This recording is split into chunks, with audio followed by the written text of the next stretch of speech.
Hi, everyone. How's it going? I'm so glad to be here with you all. And thank you for showing up today and being here with me, too. I am trying to get over this cold, which is like, I don't remember the last time I got this sick. I've been sick for about 2 weeks and I'm still congested and, just making the best of it, drinking lots of fluids, trying to, stay focused and productive but man, it's challenging. So for those of you who are relating right now, I'm sending you healthy vibes. I hope that you're working through it and that you get to the other side. And yeah, hopefully by next week, the next time I record, I'm going to be better. So let's jump into today's topic. I'm going to be talking about how to heal your avoidant attachment style. I know lots of people are familiar now about attachment theory, which is so great. It really helps us to better understand ourselves so that we can relate more effectively to other people and connect with them and be open and not so afraid of the feelings that come up that are related to attachment styles so that we have kind of a roadmap. We understand what's going on for ourselves and we can be more conscious about how we act on the feelings that we're experiencing. Sometimes just feelings are feelings, right? We don't need to, sometimes they're not actually accurate or true and they guide us down the wrong path. And other times, right, they're really helpful. So it's important to recognize what kind of attachment style you have and how to heal. Because the beauty about attachment styles is that they can change. So you can be insecurely attached and then become a pretty attached person or have the ability to have an attachment style that is more securely attached. So I love that about attachment theory. So let's just jump in. The avoidantly attached often get a bad rap. X-rated as commitment phobic, emotionally unavailable, or cold. It's even more frustrating when you want to change your attachment patterns, but knowing you're avoidant doesn't necessarily mean you know how to do anything differently. You know how you tend to be avoidant, but what are you supposed to do about it? Like, how do you shift that? Shifting your avoidant attachment style isn't necessarily easy, but it's absolutely possible. Today, I want to share how to begin healing from an avoidant attachment style, understanding what avoidant attachment is and where it comes from. In terms of attachment theory, avoidant attachment is thought to develop from developmental circumstances where our caregivers aren't consistently available to meet our needs or actively reject us when we try to have our needs met as children from a very, very young age. This can be a caregiver who's emotionally distant and unavailable and doesn't respond meaningfully when a child shares distress or fear with them. It could also be a caregiver who's literally unavailable, often absent and leaving the child to fend for themselves, or neglecting them when they are physically present. Some caregivers may punish or lash out at a child who's having needs or telling them that they're causing problems, need to get over it, or need to just grow up. A child may be on the receiving end of an outburst or punishment, like being locked in a room alone if they cry or have a tantrum. From a child development perspective, this teaches us that connection with others is dangerous and risky, and often that seeking support or care from others will lead to punishment or loss of the relationship in some way. These developmental blueprints form the basis of avoidant attachment, an attachment style where people may feel instinctive discomfort with connection or intimacy, even in the context of a relationship they actually really want, and instead prioritize independence and self sufficiency and self reliance, even to their own detriment or the detriment of the relationship. I'm sure many of you are relating to this, like the idea of having emotions and being sent to your room, having a parent who says, just, you're acting like a baby, kind of invalidating, minimizing. And that's why half of the population is avoidantly attached, right? So you're not alone in this. Naming the hallmarks of avoidant attachment. Avoidant attachment can look like literal avoidance, staying away from relationships or dating or needing a great deal of space or alone time. It can also look like a variety of other behaviors in a relationship, often in reaction to closeness, intimacy, or emotional needs that feel threatening. These include an intense need for alone time or isolation, especially when upset or emotionally dysregulated, frustration with partners when they seem needy or emotional or want to discuss a relationship issue at length, difficulties or discomfort with commitment milestones, discouraging partners from sleeping over, meeting your friends, or otherwise getting serious. Insistence on non monogamy, feeling conflict or ambiguity about what you want out of relationships, maybe making contradictory choices like giving someone a key to your apartment, but telling them at the same time you don't want to have a relationship. Frequent desire to end or take breaks from connections, including ghosting or lying, telling dates you don't know when you'll be able to see them because work has been really crazy lately, things like that.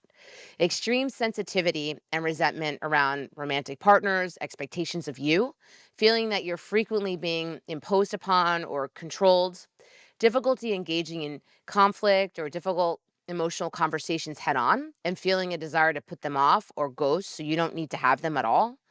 Difficulty expressing your feelings, good or bad, to your partners, perhaps wishing they could read your mind to know exactly what it is that you want them to do without even having to express it.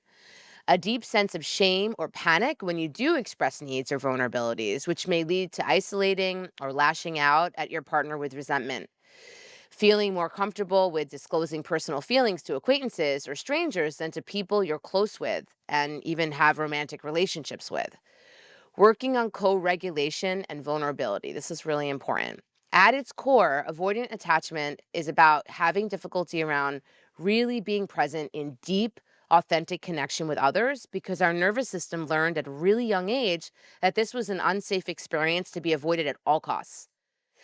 It follows then that working through avoidant attachment involves practicing being present in connection with others and engaging in the vulnerability necessary for intimacy, both to build the skill set required and to acclimate your nervous system to the idea that this can be a safe experience and actually a really healthy one. Avoidantly attached people tend to struggle with co regulation, the act of soothing from upset in connection with another person. Instead, they over rely on self regulation, the act of soothing yourself on your own. Increasing your capacity for co regulation may by practicing connection and vulnerability intentionally can help make your relationships easier and more successful. Usually people who are avoidant really are self-reliant, so when they get into conflict or they have a lot of feelings, their nervous system starts to get dysregulated, they go inward. They're not thinking about co-regulating with their partner. They're thinking, how do I take care of myself? How do I stop feeling this way? That sort of thing. So it's a shift, right? In the way that we think about it, the way that we approach it, the way that we react. If you were trying to build physical muscles, you would start slowly and judiciously with lighter exercise and progressively build up difficulty as you get stronger.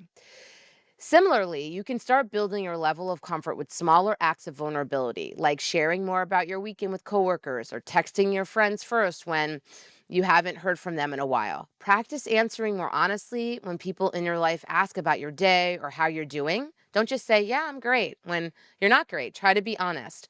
Notice when you have the urge to isolate during a difficult time and see if you can push yourself to make any small overtures to stay present with people in your life, like texting a friend about how you're feeling while letting yourself stay in your room with your door closed.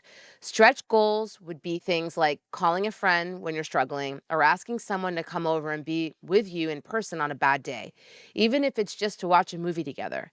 It may not always feel good or comforting in the moment to try to co regulate, especially at first, but cumulatively, this kind of intimacy can make a big difference in your nervous system and in your relationships. People need to feel like you trust them also and that you look to them for support. And oftentimes, when we're avoidant, again, we go to ourselves. We look to ourselves ultimately for the support.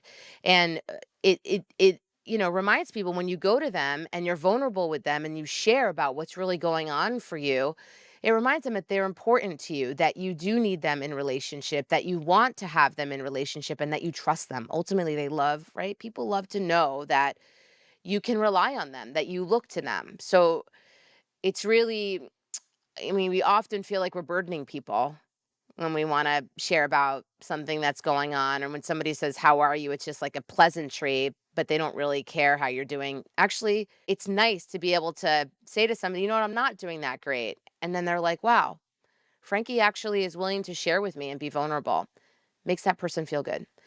Build healthy conflict skills moving through shame.